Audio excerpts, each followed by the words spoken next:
Welcome to Pindar Poetry. We hope you learned something new. You start by confirming both spreadsheets are accessible. Open the source and the destination. Once done, create named ranges or note the exact sheet and cell addresses so formulas stay readable and stable. Make sure you have sharing set to allow the destination sheet to fetch data, otherwise import range will fail. You want clean range names like sales Q1 or customer list to simplify linking and reduce human error. This saves time when you write formulas and when someone else reviews your work. You now place equals import range, paste source URL, sheet 1, A1 C100 into a cell on the destination sheet. That is the backbone of the link.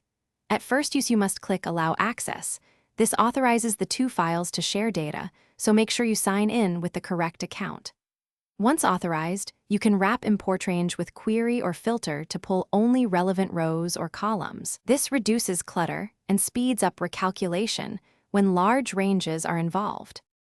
You finish by refining the imported data. Use array formula for whole column operations and VLOOKUP or index/match to map values to existing rows. Make sure to convert volatile helper formulas into values if you need a static snapshot. If you see #ref, check sharing permissions and reauthorize import range.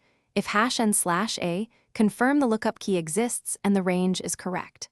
Finally, trim ranges to the smallest needed set to avoid slow syncs and keep your sheet responsive. Thanks for watching.